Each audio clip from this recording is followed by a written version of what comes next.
de mettre dans cette transition musicale un air connu, puisque tout de suite après, dans le reportage, vous allez le retrouver. Donc il a fallu trouver ça. Effectivement, il s'agit bien de Michel Polnareff. C'est bien le monsieur avec les cheveux comme ça et qui vit là-bas en Californie. Mais bien sûr, donc c'est lui. Qu'est-ce qu'il fait à Montluçon? Montluçon, vous savez qu'il y a le musée de la musique populaire à Montluçon. Ah, c'est pour ça qu'il est là. Et en plus, alors il se trouve qu'en plus, je crois qu'il y a un moment, il a fait même son service militaire, ou un morceau de son service militaire à Montluçon. Ah d'accord. Donc le voilà. musée de la musique populaire. Ouais, MUPOP. Ça s'appelle le MUPOP, c'est formidable. MUPOP. C'est un endroit qui a ouvert, on a fait l'inauguration d'ailleurs il y a à peu près 2 ans. C'est génial, cette exposition est formidable parce que évidemment qu'on connaît Michel Polnareff, évidemment que quand vous dites Michel Polnareff, on pense effectivement à cette frisure avec ses cheveux frisés, avec ses lunettes, avec ce cul, excusez-moi, c'est vrai. On n'oublie pas ses fesses. Non, mais évidemment, ça a fait scandale. Oui, enfin, moi je me souviens de sa musique surtout. Non, mais bien sûr, mais si on vous disait, voilà, si on vous parle d'une chanteuse formidable avec des gros seins, vous allez souvenir des gros seins, c'est pas vulgaire, c'est pas grave. Bon, bah, il est aussi connu pour ses fesses, je veux dire, voilà. Donc ça avait fait beaucoup ça parler. a retenu votre attention. Voilà. On va dire ça. Mais surtout, on connaît évidemment Goodbye Marilou, il y a la poupée qui fait non. On connaît quelques chansons comme ça, mais quand on s'intéresse, quand on regarde, on se dit, mais c'est formidable. Ce type, ça aussi c'est lui. Et cette chanson aussi là, c'est lui. C'est ça qui est dingue. Et alors évidemment, imaginez bien, pour quelqu'un qui a vécu l'exil, réécouter Lettre à France. Et voir à quel point il est juste dans ce sentiment de l'exil, même si les paroles c'est d'Abadi. Il a fait cette musique-là, il le chante divinement bien. On retrouve tout son univers, cette espèce de star aussi qui brille par cette absence-présence. Il a joué de ça. Il est venu là, en fait? Il est venu, alors il est venu le jour, c'était soit lui, soit moi. On ne pouvait pas être les deux dans le musée, etc. Ils ont dit, choisissez une star. Donc j'ai été choisi par le MUPOP ce jour-là. Non, je ne l'ai pas vu, mais il y avait... C'est pour rire. Non, bien sûr, c'est pour rire. Mais vous allez voir, pas tant que ça, parce que j'ai fait un effort. Vous êtes déguisé, c'est ça. Je me suis fait passer pour lui. Allez, regardez, surprise. Pour ma chérie, ma chérie. Love me. Please love me.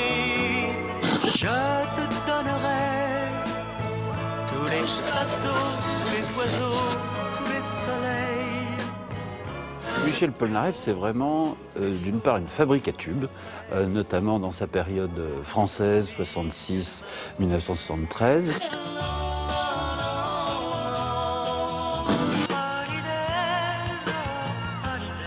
Et c'est aussi quelqu'un qui a une formation classique extrêmement sérieuse, un premier prix de piano, de conservatoire, etc. Et donc qui joue sur ces deux cultures, cette culture classique et puis la culture rock et pop. Une chanson que j'avais écrite qui s'appelle Âme câline. Et aussi bête que ça paraisse, c'est pas moi qui l'ai écrite. C'est un oiseau. Mais ça, personne ne le croira jamais. J'étais allongé sur mon lit. Et puis, il y avait un oiseau qui faisait... Âme câline, chaque cœur libre tous les jours, toutes les nuits, pour la vie. Et puis ses lunettes. D'abord, il est sans lunettes, par coquetterie, puis la fameuse paire de lunettes blanches et la chevelure blonde qu'on lui connaît, et qui fait de lui vraiment une icône. Je suis un homme. Je suis un homme, quoi de plus naturel. Et puis les fesses.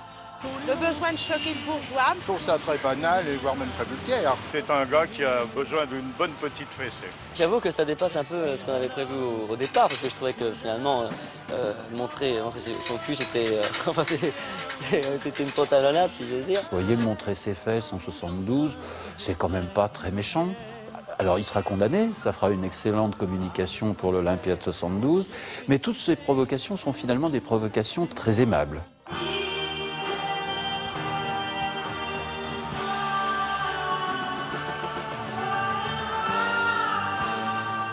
Michel Polnareff, en août 73, part aux États-Unis à bord du France. Il est tout à fait ruiné, puisque son homme de confiance l'a escroqué totalement, et il doit en plus des sommes importantes au fisc.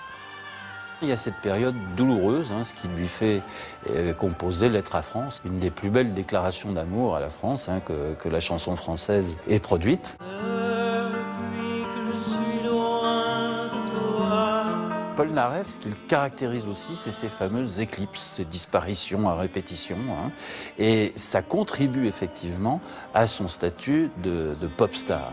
Des années de toi, c'est ça être là-bas.